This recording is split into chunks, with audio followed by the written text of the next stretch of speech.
Marita ahora? ¿Cómo después? Tienen examen ahora de texto, ¿no? Ah, bueno, ya, pero debería aprovechar el tocando ahorita. Claro, que no hay nadie. Ya, pues por eso, pues quiero. Ya. Vamos a hablar sobre las patologías que afectan ya directamente al estómago. Hablábamos uno de los causantes principales, que era el Helicobacter pylori, y habíamos visto ya qué puede causar, qué puede dar, qué puede dañar dentro de lo que viene a ser el estómago o la primera parte del duodeno. Ante esta situación, vamos a ver una de ellas como es, por ejemplo, la gastritis. Su nombre lo dice, ¿no? Claramente. Gastritis no es más que un proceso inflamatorio que se va a dar a nivel de la mucosa gástrica, porque lo está diciendo. Y dentro de ella las causas que nosotros podríamos ver y determinar, hay muchísimas de ellas.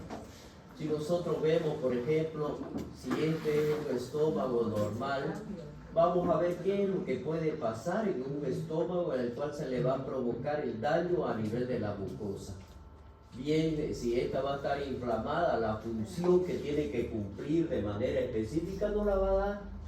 Por lo tanto, aquí vamos a ver que este proceso inflamatorio va a estar asociado a un daño o, como dice aquí, a una injuria de la mucosa misma. Por lo tanto, para poder dar nosotros un diagnóstico específico de una gastritis, vamos a necesitar de un examen biópsico para confirmarlo. Porque no podemos decir, sí, por la sintomatología sabemos que es una gastritis, pero no sabemos qué tipo de gastritis es. Entonces, ante eso, nosotros tenemos que hacer un examen histológico y para ello nos vamos a valer de una biopsia. Por lo tanto, aquí, ¿qué dijimos nosotros que era el agente causal principal dentro de este proceso infeccioso? Dijimos que era el Helicobacter. Pero también puede ser de origen autoinmune, es decir, el mismo organismo transformarse en agresor por los anticuerpos que se van a formar y ir a dañar la mucosa o por una hipersensibilidad de la misma. Si vemos nosotros y hablamos de la epidemiología, como ya lo habíamos visto anteriormente cuando hablamos del Helicobacter, no existe una edad, pero sí existe un predominio del grupo de población. Y si nosotros vamos a ver, por ejemplo, de acuerdo al grupo de población, hablamos también que a mayor edad pues va a haber mayor riesgo. Y por lo tanto, dentro de lo que viene a ser la población general, a la cual puede estar afectada, vemos que existe un 30 al 40%. Por lo tanto, en este 30 al 40% también podemos decir nosotros que podemos identificar la causa de una manera específica. Es decir, llegamos a tener un 95%. Y nosotros tenemos que hacer una diferencia entre una gastritis aguda y una gastritis crónica. Y ahí tenemos que ver de acuerdo a la evolución, de acuerdo al tiempo. Por ejemplo, cuando hablamos de una gastritis aguda, pues este es un corto tiempo, y si nosotros realizamos el estudio biópsico, vamos a ver que el infiltrado está a predominio de los neutrófilos, es decir, los polimorfos nucleares. En cambio, si vemos ya en un proceso evolutivo corto, a largo tiempo, si es crónica en este caso, el proceso infiltrativo ya va a ser mononuclear. Y en eso vamos a encontrar linfocitos, células plasmáticas, macrófagos, porque le está dando lugar a la evolución misma. Entonces, ahí es donde vamos a ver la predisposición que puede existir. Y esa predisposición a la cual puede llevar es a la formación de lo que decíamos nosotros, un proceso canceroso. Siendo que la primera causa viene a ser un Helicobacter pylori. Sabemos que puede ser autoinmune, sabemos que puede ser hipersensible y provocarle por lo mismo. Por lo tanto, nosotros tendríamos que verlo. Cuando hablamos nosotros de una gastritis aguda desde el punto de vista clásico, ya lo dijimos, ¿no? El proceso inflamatorio que va a estar dado principalmente por polimorfos nucleares en caso de que se exista un estudio histológico. ¿Y cuál va a ser la manifestación que va a tener en esa mucosa inflamada? ¿Qué es lo que vamos a encontrar nosotros? Las erosiones, ya que son tipo raspaduras, como cuando uno se cae y se raspa, es igualito. Esas erosiones lo vamos a ver, pero que están limitadas, ojo, están limitadas a la mucosa, solo a la mucosa. Entonces, si nosotros vemos esto, no van a sobrepasar la capa muscular de la mucosa, porque si llegase a sobrepasar la capa muscular, entonces ya no estamos hablando de una gastritis, estamos hablando de una úlcera. Y ahí vamos a ver nosotros ya el compromiso que va a existir en cada una de ellas. Vemos nosotros qué dijimos que eran las causas. Una de las principales y de las cuales vemos nosotros y que ocupa el primer lugar también, aunque también de las más frecuentes, vendrían a ser los aires, el consumo del aire, principalmente la aspirina. Vienen las infecciones agudas por el Helicobacter, excesivo consumo de alcohol, reflujo biliar, tabaquismo, quimioterapia, uremia, infecciones sistémicas como la salmonelosis y estrés, que es muy importante, principalmente en aquellos pacientes que sufren grandes quemaduras o que son sometidos a cirugías extensas. A eso lo vamos a conocer nosotros como las úlceras de Curley o la gastritis de Curley, como quiera llamarlo, pero tiene su nombre característico. Y es por eso que nosotros tenemos que prevenir eso. ¿Se acuerdan cuando hablábamos nosotros de los inhibidores de la bomba de protones y cuando hablábamos de los inhibidores H2? Bueno, aquí es donde ustedes tienen que aplicarlo. Aquí, en estos momentos. La isquemia o pacientes que llegan a choquearse. Si nosotros vamos a hablar de los AINES, por ejemplo, que es la causa más frecuente, si estos antiinflamatorios no esteroideos, ¿qué es lo que vienen a hacer? Su acción de ellos, ¿cuál es su mecanismo? Inhiben la síntesis de la ciclooxigenasa, que es la que va a provocar o va a producir la prostaglandina o dentro de ello. La prostaglandina es la que va a venir y va a ayudar a proteger, ¿se acuerdan? Al bicarbonato, al proceso de secreción mucosa, etcétera, etcétera. Secreción de mocos, bicarbonato, fosfolípidos, flujo sanguíneo de la mucosa, reparación epitelial y reduce la secreción ácida. Eso hace la ciclooxigenasa a través de la producción de la prostaglandina. Y si nosotros tenemos ellos, entonces, ¿qué es lo que va a pasar si la inhibimos? Dejamos expuestos y el daño va a ser mayor. Y aquí nosotros vamos a ver, ¿qué hace el Helicobacter? Dijimos, ya lo hemos estudiado a esto, ¿no? ¿Cómo se protege de la acidez? Mediante la ureasa, que transforma ¿qué cosa? El amonio en amoníaco y es el que lo va a cubrir. Y lo hace también a través del moco. Eso vendría a ser algo específico. Es un agresor de la barrera de la mucosa gástrica, la ureasa, la nube del amonio, movilidad, penetra las células epiteliales. La citocina es donde va a provocar el daño celular directo. La citocina mediante desencadenar el proceso proinflamatorio, la hipergastrinemia que va a provocar dentro de ella y la mayor producción del ácido clorhídrico. Por lo tanto, existe una disminución de la somatostatina. Dentro de ese proceso, tal como lo está manifestando aquí, me avisa cuando termine de chatear, pues no, o si no pueden salirse, no hay ningún problema. De verdad.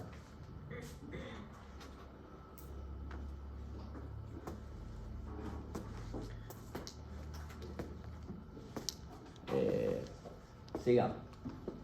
Si nosotros vemos acá, dentro de todo este proceso, ¿cuáles van a ser las otras causas que nombrábamos nosotros en especial? Dijimos el alcohol. Pero ¿cómo va a dañar el alcohol? Ante este proceso, miren ustedes, si el paciente ha consumido de una manera excesiva y de una manera reciente a través del acetilaldehído, que vendría a ser el agresor, es el que me va a provocar el daño. Y aquí me va a dar una consecuencia, que es el síndrome de Mayer-Wegg. ¿Y cuál es ese? El paciente, como primera vez que toma y se intoxica y vomita, Vomita de tal manera que hace dos procesos. Miren ustedes. En la arcada, en la manifestación que realiza de vomitar, existe una contracción y acá debería existir una relajación. Entonces, ¿qué es lo que ocurre? Contracción aquí, contracción acá, y aquí se infla. En términos vulgares, se infla. Y por lo tanto, ¿qué le causa a la mucosa? La distensión. Por eso los daños que van a provocar aquí, la úlcera o el daño epitelial dentro de la mucosa es lineal. Y por eso le da sangrado. Y eso se da en este tipo de pacientes. El reflujo biliar también, la válvula pilórica no se cierra de una manera adecuada y la bilis fluye a través de ella, va a subir al estómago y va a provocar, pues la bilis es más ácida. No es verdad, y va a provocar el daño a este nivel de la mucosa que no está acostumbrado a esa sustancia dentro de ella y provoca la inflamación. El estrés lo que hace, tenemos dos sistemas, simpático y parasimpático. Por lo tanto se liberan las dos sustancias. Por un lado la acetilcolina y por el otro lado las catecolaminas. No les voy a decir cuáles porque ustedes las conocen mejor que yo. Entonces cada una de ellas va a provocar su acción a nivel del estómago. Y eso hace a nivel de la glándula, ¿no es verdad? ¿Y qué hace dentro de ella? La producción mayor del ácido clorhídrico. Eso en un paciente que está sometido a cualquier estrés, e inclusive antes de un examen. Ya uno está nervioso y todo. Es un estrés. Ya se presenta en situaciones de gravedad, traumatismo, infecciones, fallas orgánicas múltiples, pacientes que están en terapia, pacientes que tienen insuficiencia renal, pacientes que pueden producirse isquemia en la mucosa, acidez gástrica, puede dar lugar a diferentes lesiones como la hemorragia. Y ahí vamos a ver nosotros las úlceras de Curry. Desde el punto de vista histológico y según el grado de inflamación, miren ustedes, a la gastritis nosotros la podemos dividir en tres grupos, según el tiempo evolutivo que va a tener. Una que va a ser una gastritis superficial, que vendría a ser el daño simplemente a nivel de la mucosa y que no sobrepasa la misma y afecta a la parte más superficial de la misma. Y por lo tanto, hagan de cuenta de que por aquí por debajo, esta es la mucosa, todo lo que viene a ser la estructura glandular no la daña, solamente es arriba, solamente es la superficie, la parte de acá de abajo no la está dañando, por lo tanto mantiene la estructura glandular. En cambio, si existiera una gastritis, no me vayan a confundir una gastritis atrófica con una atrofia gástrica. La gastritis atrófica, ¿qué es lo que hace? El proceso inflamatorio entonces se va a extender a través de la mucosa, viene inclusive y pierde afecta alguna de las glándulas, ya, pero no llega a la muscular, no llega. Y solamente están comprometidas algunas glándulas, no todas, algunas. Por eso se llama gastritis atrófica. Ahora, si nosotros hablamos de una atrofia gástrica, miren ustedes, hay ausencia total o casi total de las estructuras glandulares por el compromiso que está afectando. Y vamos a ver algunos ejemplos como les voy a mostrar. Por ejemplo, aquí, si hablamos nosotros dentro de esta, la gastritis erosivas que son inducidas precisamente por los AINE, si bien se lo ha utilizado ampliamente en todo tipo de pacientes, desde un simple dolor de cabeza hasta las artritis reumatoideas que se la utilizan de una manera continua, pues vamos a ver que lo que hacen precisamente es interferir en esta cascada, que es la cascada inflamatoria. Entonces, ¿qué es lo que hacen? Donde esta cascada inflamatoria va a desencadenar o va a iniciar un proceso de los factores, lo va a iniciar el proceso de inflamación y esto hace que sea atacado principalmente por la fosfatasa. Dentro de eso, ¿a quién es el que ataca? A los fosfolípidos de la membrana celular. No se olviden, miren ustedes, A ver si me dejo entender. Esta es la membrana celular, ¿ya? El proceso inflamatorio que se está desencadenando acá, esto de aquí, la fosfatasa, que es la que va a venir y va a atacar a los fosfolípidos. Los fosfolípidos vienen a ser como los proteoglicanos, es decir, vienen a ser como el cemento que une a las paredes. Viene. Entonces lo va a atacar ahí. ¿Y qué es lo que va a pasar? Lo debilita, pues. Lo debilita. Y eso es lo que está sucediendo acá. Entonces, por la inhibición de quién, de la ciclooxigenasa, vienen y provocan estas erosiones gástricas. Dice que son, el diámetro que puede llegar es entre los 3 y los 5 milímetros. Por lo tanto, no atraviesa la muscular de la mucosa. Si no atraviesa la muscular de la mucosa, ¿qué dijimos que era? ¿Qué tipo de gastritis? Leve. Ojo, la leve. Ya, pues no me está afectando, solamente es superficial. Miren lo que hacen este tipo. Aquí, las bacterias aquí, como tiene la característica principal, es que ya la conocemos nosotros, es negativa, microaerófila y además es espiral, se asocia a esto de aquí, a una hipocloridria transitoria. Entonces, él va a actuar. Si existiera algún proceso en el cual me disminuye la secreción del ácido clorhídrico, por decirle, miren, el paciente toma omeprazol de manera indiscriminada. Ya, ahí está. ¿Qué es lo que está haciendo el omeprazol? Va a inhibir las bombas de protones, los cuales vienen y actúan por los dos mecanismos que dijimos. ¿Para qué? Para inhibir la secreción del ácido clorhídrico. Entonces mi paciente ya está expuesto a ello. Se infecta de Helicobacter. Entonces me va a dar lugar a ello. Solamente estoy dando un ejemplo para que ustedes puedan ir viéndolo más allá. ¿Ya? Si nosotros tenemos aquí, dentro de esto, que es el que se produce el amoníaco a partir de la urea para neutralizar este ácido gástrico restante. Entonces, ¿cómo era que llegaba a provocar la lesión?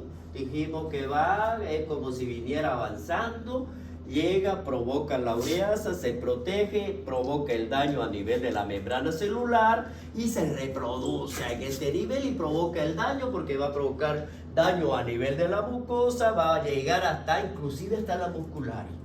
Puede llegar a provocarle daño de las glándulas que van a estar a este nivel. Por lo tanto, si nosotros hablamos, miren aquí, de una gastritis aguda hemorrágica erosiva, aquí tenemos que diferenciar. Vamos a ver nosotros, por medio de la endoscopía, va a entrar el paciente, va a entrar el médico y va a hacer la endoscopía y va a decir, hay una gastritis erosiva, no hemorrágica.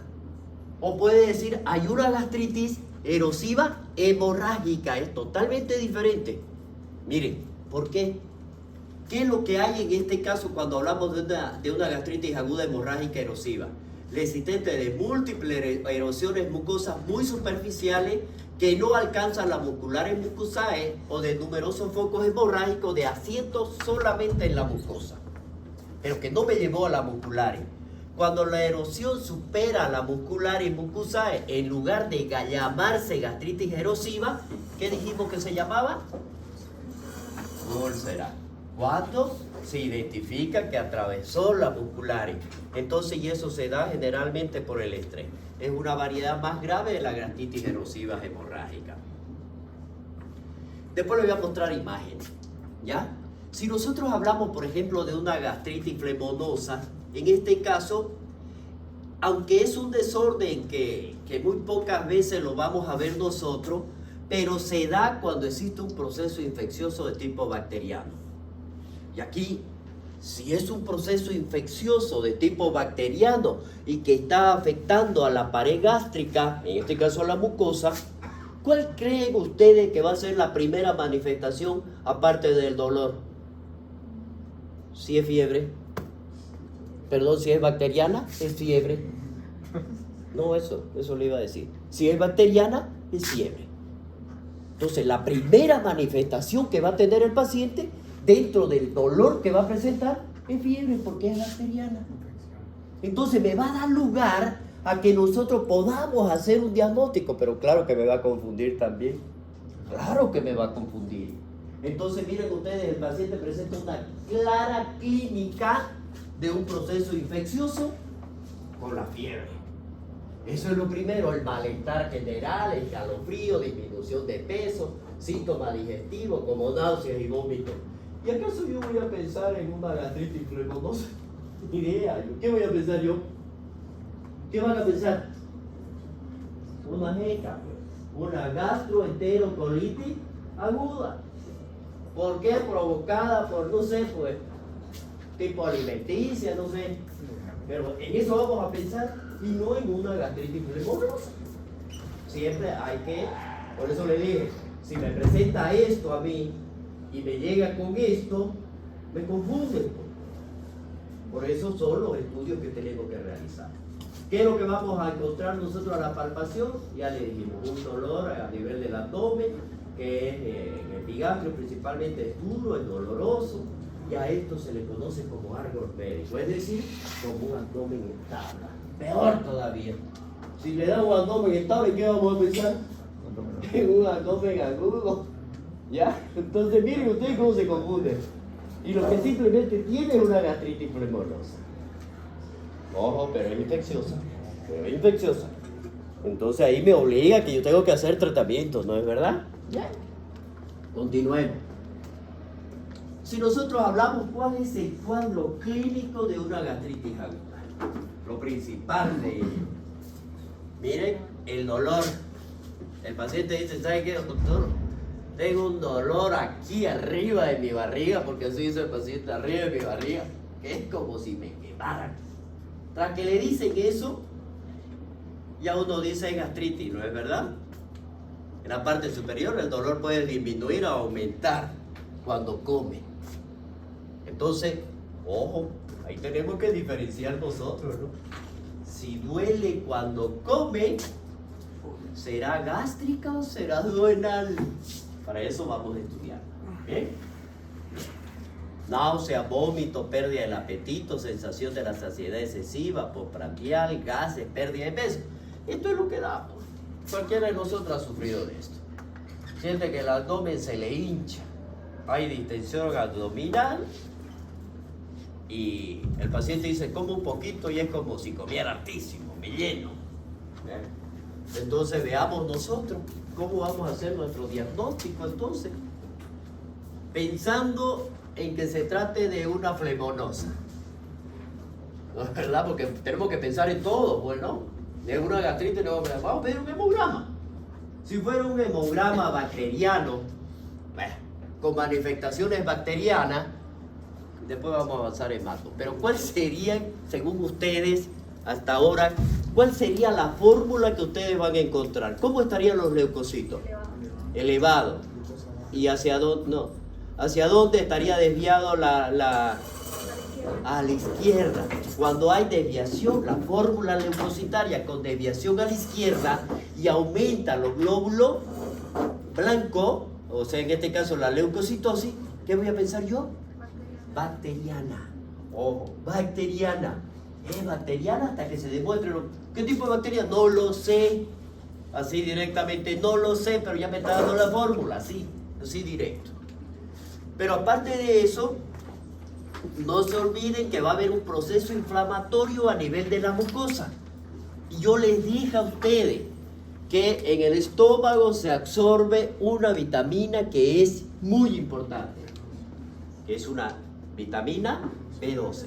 Por lo tanto, yo acá voy a tener una anemia normocítica hipocrómica. Después les voy a enseñar cómo es que evaluamos. Normocítica es el tamaño, hipocrómica es el color. Por lo tanto, ya yo les voy a enseñar cuando hablemos de hemato. Ya no lo quiero mezclar ahorita, porque si no por ahí le hago preguntas en el examen de eso. Pero no les voy a hacer, por ahí le hago, digo. En la endoscopía, este sí es el que me va a dar el diagnóstico. Dice aquí que lo debo hacer por abajo y por arriba. Tengo que hacer una esófago, duodeno, gástrica. Y eso va a llegar hasta la primera porción del duodeno, que es donde yo tengo que ver y analizar. En la primera porción del duodeno, porque llega hasta ahí, y a la que me permite ver hasta cerca de la segunda inclusive porción del duodeno podemos llegar con el endoscopio, pero no más, pero podemos verla. Entonces, y si nosotros logramos identificar, tenemos que hacer nuestra prueba biópsica dentro de ella para ver qué tipo de gastritis es. No se olvide, el diagnóstico lo voy a hacer clínico, ¿no es verdad? Pero quien me va a dar el diagnóstico definitivo es la biopsia. Si mi paciente yo estoy sospechando de que está teniendo un sangrado, pero no lo vemos por las preguntas que le vamos a realizar, cómo son sus heces fecales, ha vomitado sangre, el paciente dice, normal, doctor, nunca he vomitado, pero está anémico. Y con el examen físico yo le he identificado de que hay dolor. Yo voy a sospechar en una gastritis, tal vez en una hemorragia digestiva. Y por lo tanto tengo que pedir un examen que es el único que me lo va a demostrar es la sangre oculta en heces. Y este me lo puede dar, o si no lo van a mandar a ustedes cuando vayan a hacer su internado y le digan, cuando vaya el paciente al baño a hacer caca, ustedes se van a ir con su agua oxigenada y le van a echar agua, el agua oxigenada. Si hace espuma, es sangre, si no, no es. Esa es la prueba que realizamos normalmente. ¿Ya? Entonces, ante esta situación, vamos a identificar el examen que nosotros queremos. Laboratorio, vamos a hacer un test para el Helicobacter pylori, como lo hemos visto, cuando se trata de identificar las isoenzimas séricas del pectinógeno, secreción por células principales del cuerpo y fondo de la célula mucosa de todo el estómago, que es donde van a ir. El pectinógeno 1, que es de las células principales del fondo, el pectinógeno 2, que está en a nivel del antro, y la anemia que dijimos nosotros, la anemia perniciosa. Disminución del pectinógeno 1 porque no se está absorbiendo dentro. Y la isoenzima pectinógeno 1 y 2 y la relación que debe existir. Pero en el caso de que nosotros no logremos identificar el Helicobacter, esas son las medidas que podríamos realizar. Miren ustedes, esta es una endoscopía normal. Allá. Miren ustedes cómo se ve, bonito, todo idéntico. Esta de aquí es el cardia. Está normal. Ahí. ¿Ya? Miren ustedes a nivel del cuerpo. Miren ustedes a nivel del fondo. Estas son las austras, ¿no? Miren al nivel del duodeno. Cada uno de ellos. Si nosotros vemos en esta endoscopía y hemos encontrado una lesión, tenemos que hacer una muestra y sacar una muestra que es mediante la biopsia. ¿Qué es lo que decimos aquí? Endoscópicamente nosotros tenemos que realizar el diagnóstico y vamos a observar si existen las petequias, equimosis a nivel de la mucosa, tanto del cuerpo y que van a progresar o que pueden ir progresando hacia una úlcera que pueden medir entre 2 y 20 milímetros. Ojo, entre 2 y 20 milímetros. Estamos hablando de la úlcera o la lesión que me está provocando a este nivel. Si es mayor a 20 milímetros, es decir, a 2 centímetros, sí o sí voy a sospechar de un cáncer, de un carcinoma. Pero ¿qué es lo que se hace ahora? Ante encontrar cualquier tipo de lesión de esta naturaleza, ya los gástricos no se van a exponer a que no se pueda realizar un diagnóstico. Sacan, no importa el tamaño, se la realizan, ¿ya? Para confirmar todo ello. Rara vez dice que sangran, se encuentran histológicamente confinadas la mucosa, pueden haber erosiones lineales que se extienden hasta el cuerpo del estómago, pueden ser múltiples, se visualizan con áreas de hiperemia, lesiones elevadas con edema de la mucosa. Y otra característica en esto fue lo que habíamos dicho anterior, son los puntos hemorrágicos. Y vamos a ver que pueden haber una combinación entre hemorragia, que pueden ser intragástricas o no. Pueden haber puntos claros y otros que puntos con hemorragia. Y aquí vamos a ver entonces, según esta clasificación, podemos decir como sangre fresca o sangre de hematina, que después les voy a mostrar. Es decir, la sangre fresca que es la que está brotando, la que está saliendo. Y la hematina son como lineales. Ya, y eso no lo dice. Puede ocurrir en múltiples localizaciones en el cuerpo. Cuando se realiza en el examen biópsico, en este caso, el diagnóstico preciso de una gastritis y una gastropatía del sitio X, ya, son el número de biopsias que vamos a realizar. ¿Cuáles van a ser? ¿Cuántas vamos a hacer? Si en caso yo tuviese una lesión en cualquiera de los lugares, pues tengo que saber dónde voy a tomar mis puntos para tomar la muestra. Uso la endoscopía de magnificación, en este caso pues ahora ya nos permite. Lo va a ver por aquí, ya no se dirige directamente, sino que lo mira en un monitor. Puede ser de este tamaño, puede ser más chico, no importa, pero lo hace, lo magnifica. El lugar exacto donde va a ir y va a sacar la muestra. Aquí hay la incisura B, zona de transición entre el antro y el cuerpo. La metaplasia intestinal y la atrofia son los más frecuentes, la gastritis atrofa metaplásica y la biopsia del duodeno. Estos son los que vamos a encontrar. Las uniones y los puntos específicos donde va a retirar nuestro colega el gastro los puntos biópsicos. Miren ustedes aquí. Estas son gastritis. ¿Ya? ¿Se acuerdan? Hagan imagen de lo que vimos nosotros en una mucosa normal. Ahora miren ustedes lo que están identificando acá. Las lesiones que existen, no es ese ya es edematosa inclusive, no es esa imagen lisa, bonita que uno lo ve de color rosada, no, es esto lo que está mirando. Miren ustedes los eritemas que puedan existir inclusive. Entonces a nivel del píloro, miren los tipos de lesiones que puedan existir, las erosiones a nivel del antro, que son estas de acá, y eso se da en pacientes que han consumido aire. En este caso, por ejemplo, esto es normal, miren ustedes, pero este de aquí, miren estos puntos, miren, es un paciente que está con Helicobacter pylori. ¿Se acuerdan la lesión que va a provocar en cada uno de ellos? Pues ahí está. Esta es la edematosa, miren. O sea, no hay donde se equivoquen, pero los endoscopistas, las imágenes que nos muestran ya son totalmente diferentes. Esta es la eritematosa, miren ustedes entre cada punto, miren, totalmente, y es como si estuviera tapizado todo la mucosa. Estos son las hematinas, miren ustedes, y esto de aquí son las hemorragias intramucosas. Miren la diferencia entre lo que es antiguo. Esto es antiguo y esto de acá es agudo, lo que está sangrando recientemente. Bueno, eso ya son lo que vamos a ver y el endoscopista pues nos va explicando qué es lo que estamos viendo, pero ya no las van a charlar a nosotros, porque ya nosotros sabemos ver de acuerdo a las imágenes que nos van a realizar. Entonces un edema de la mucosa es difuso, esto es por reflujo biliar, que inclusive lo deja de ese color, ¿ya? Y aquí vamos a ver que las erosiones que van a presentar, lineales inclusive, lineales, miren ustedes, son las gastritis erosivas que se ven. Estas de aquí ya es los tipos crónicos. En el tipo crónico, el proceso inflamatorio va creando como una especie de...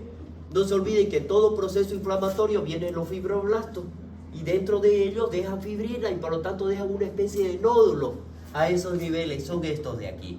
Y eso ya nuestro endoscopista pues lo identifica como una gastritis crónica. Ojo, que es predispuesta para un CA. El tratamiento es médico, dieta, cambios en el estilo de vida y farmacológico. Aquí debemos seguir una serie de órdenes con alimentos restringidos, aconsejados y permitidos, ¿no? Los restringidos, miren ustedes, las especies, vinagre, mantequillas, alimentos enlatados, comida, café, comida frita, café, té, dulces concentrados, alimentos, vegetales, aliados. Es decir, la restricción es masiva, ¿no es verdad? Pero ¿cuáles son los aconsejados? Las cocciones sencillas, la plancha, grill, al horno, hervido, pasta, arroz, patata, pan blanco, verdura cocida, sin piel, frutas cocidas en compotas y conservas, carne magra, pescado, clara de huevo, quesos y lácteos desnatados, agua y bebidas sin cafeína. Y esto son los permitidos. Carne roja, carnes blancas, cereales, leguminosas, frutas, huevos preparados, verduras crudas, líquidos, agua de manzanilla, si quieren lácteos, lo que ustedes quieran. Aquí se lo está describiendo qué es y cómo tendríamos que indicarlo nosotros. Yo personalmente no indico leche, aunque sea desnatada, aunque sea deslactosada, no lo indico. ¿Por qué? Porque el mismo proceso, si bien dice el paciente, pero ¿sabe qué, doctor? Cuando yo consumo leche fría, me pasa el dolor, ¿sí? Pero después viene la producción y la estimulación, porque va a tener sí o sí cierta cantidad de grasa, la liberación de gastrina, y la gastrina, ¿qué estimula? La liberación de ácido clorhídrico igual, entonces no. Cambio en el estilo de vida, evitar las bebidas alcohólicas, cigarrillos, evitar echarse a dormir después de comer y comer a horario. Tratamiento farmacológico, esto ya no se lo voy a dar. Ya les he dicho yo, los inhibidores de las bombas de protones, los antihistamínicos H2 y los antiácidos. ¿Qué es lo que hacen? En este de aquí sí me voy a quedar un poquito. En los antiácidos, ¿qué es lo que realizan? Su nombre lo dice, en neutralizar la acidez estomacal. No se absorbe. Forman una aleación con el jugo gástrico, donde hace prácticamente que se formara como una membrana que viene y cubre la mucosa gástrica. Ojo entonces, si yo voy a tener ese efecto en mi paciente, entonces no le tengo que dar ningún medicamento posterior, por lo menos una hora después. ¿Por qué? Porque no me lo va a dejar que se absorba. Y es que me lo está protegiendo. Secundario pueden ser estreñimientos o diarrea. Compuestos principales ayudan a aliviar los síntomas de forma inmediata, pero generalmente no se usan como tratamiento principal. Los inhibidores de la bomba de protones, los bloqueadores del ácido, son más eficaces y tienen menos efectos secundarios que ellos. Lo damos simplemente porque me neutraliza la acidez cuando hay una hiperacidez en nuestro paciente. Esta es una microfotografía electrónica, miren ustedes, de una mucosa normal, y esta, la misma, a los 16 minutos después de administrarle una aspirina. Miren el daño que se provoca, simplemente por ello. La terapia profiláctica para los AINES, en este caso, y prevenir las úlceras, es mediante la administración de inhibidores de las bombas de protones. Podemos utilizar el omeprazol, el lansoprazol, el misoprostol, que es un medicamento que está restringido, pero que es excelente como inhibidor. Es el misoprostol, que se utiliza como efecto secundario, se lo conoce con el nombre del citotén. Es abortivo si se lo utiliza localmente. Y entonces ante eso, pues por lo tanto, la receta tiene que ser valorada. Los antagonistas de los receptores puede ser la famotidina o la ranitidina. Como verán, no son temas difíciles, son temas cortos, son temas bonitos, pero que da para pensar, en el cual nosotros tenemos, como ya saben pensar, con el examen de neuro ya supieron pensar un poquito. Ahora en gastro vamos a pensar un poquito más en ello, ¿listo? Todavía. No, mañana. ¿Para cuándo es? ¿Para cuándo ha puesto su examen del primer parcial de gastro? Jueves. ¿Este jueves?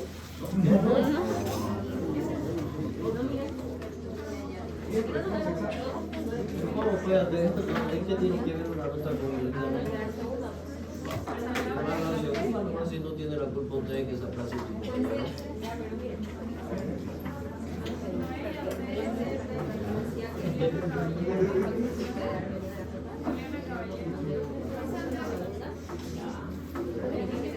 Presente. No, si ese día van a venir a...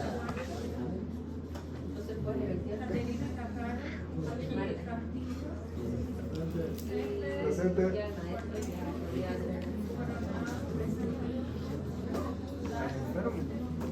Presente. ¿Qué pasó? Me bajaron la defensa. Presente. Presente. Presente.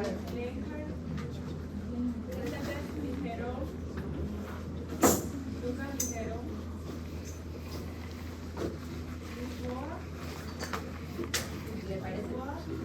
Faltan 2 semanas. ¿Hasta cuándo se dan exámenes? El último día de clase es el 22. ¿Sabían? Presente. ¿Sabían la ¿Y qué tiene que ver con nosotros? Moreno, es feriado nacional. Presente. Presente. Presente.